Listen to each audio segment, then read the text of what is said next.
Hello and welcome to this FPL bargains video with me, Holly Shand.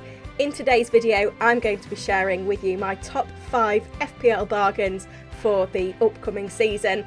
I'd like to know who jumps out to you as the biggest bargain in the game, so do let me know in the comments your thoughts. If you are new around here, give this video a like and subscribe to the channel. Let's get into it.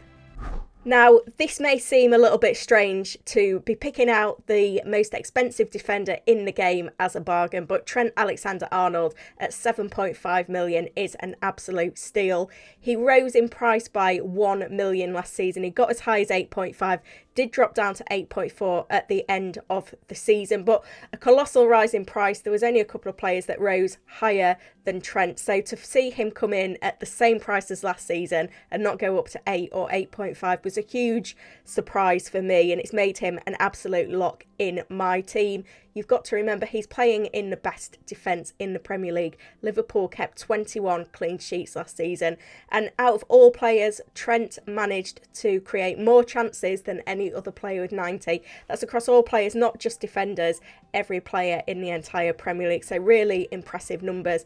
And he came out as the third highest scorer in the game last season, and he was the highest scoring defender when it came to bonus points, and overall I think Kevin De Bruyne was the only player that bettered him for bonus points. So for me, that is why Trent is a bargain.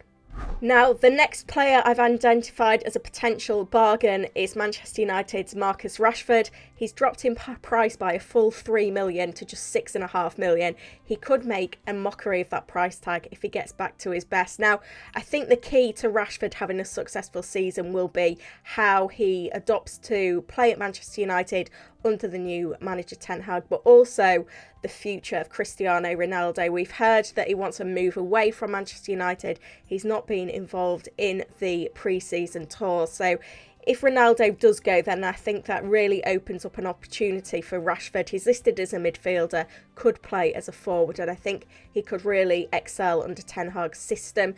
Now, if we get to game week 1 and Ronaldo has gone and Rashford has a couple of goals under his belt in pre-season, having had a full pre-season, I think he could be an excellent option. But if those two things don't happen, he's maybe one for the watch list. But I can see us all at some point this season owning Rashford in our FPL teams.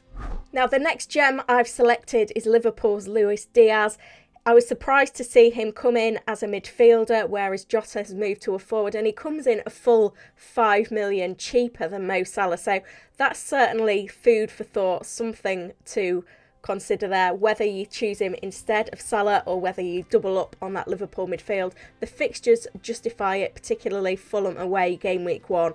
I think Liverpool assets are going to be the most captain, probably Salah the most captain, but Diaz as well is a very worthy contender. And when you compare him to Jota, who is a 9 million forward, it's a no-brainer that Diaz is the second best FPL attacking asset from this Liverpool side. And he's really excelled since joining from Porto in January, and Klopp definitely prefers him in his ideal front three. We saw him start in the Champions League final, which gave us a great insight into how Klopp really values his input. And Liverpool are among the best attacks in the Premier League. So to be able to get, one of their star attackers for just 8 million, he could be an absolute bargain. You look at, Sadio Mane, obviously off to Bayern Munich now, how he's delivered in the last few seasons alongside Mo Salah. Diaz could provide very similar level of attacking returns, but obviously much cheaper than Mane ever was in FPL.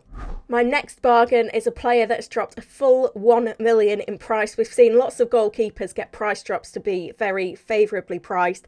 Mendy at 5 million looks like an absolute bargain, especially when you compare him to the goalkeepers from the other top 4 clubs last season. They all come in at 5.5, Mendy at just 5 million. And we know that Thomas Tuchel likes to rotate his squad, but Mendy is a locked-in player in that Chelsea defence. So to get on a premium defence like Chelsea for just 5 million with a starter that you're going to have every week is brilliant. And Chelsea kept 16 clean sheets last season, only Manchester City and Liverpool kept more, and Mendy had a hand in 14 of those. And another metric I really like to look at in goalkeepers is their save percentage, and Mendy was ranked 4th last season. Alisson was the premium goalkeeper who was started above him on that list in third, but still it shows you his credentials. And you know, we look at that Chelsea defence, there have been some big absentees that have departed in this window. Hopefully they do strengthen. Chilwell and Reece James look like great options, but they will be rotated by Tuchel, whether around all the different fixtures, whether Mendy, we can think that he will start every single week. Now, the final bargain I've identified for the upcoming FPL season is Arsenal's Gabriel Jesus. He was a player that I thought at Man City would maybe come in at 8.5 million. When I heard the news that he was going to Arsenal, I thought, well, FPL definitely going to hike his price to about 9.5 million. So to come in at 8 million is a really, really nice price for him. And remember last season, we really struggled to find any consistency in our forward lines. And I do think Bukayo Saka is another great option at Arsenal. But I think the fact that you can get Jesus at the same price and fill a forward slot where we struggled to fill them last season, he is really worth a look. He's been brought in to be Arsenal's number 9. He's got that number 9 shirt, and I think he could be a great option for this season. He actually opened his Arsenal account with a bang in his first pre-season game. He came on after half-time and scored after about 90 seconds. He got a brace in that game, which is really encouraging. I know we do need to take pre-season form with a pinch of salt a lot of the time, but the other thing to bear in mind as well is we're all going to want a slice of this Arsenal attack for their opening fixtures. They've got a really nice schedule. They avoid all of last season's top 4 in their opening 4 fixtures. The first 3, Crystal Palace away, Leicester at home, Bournemouth away. It's a really nice start for them. So you could do a lot worse than selecting Gabriel Jesus as your starting striker for FPL this season.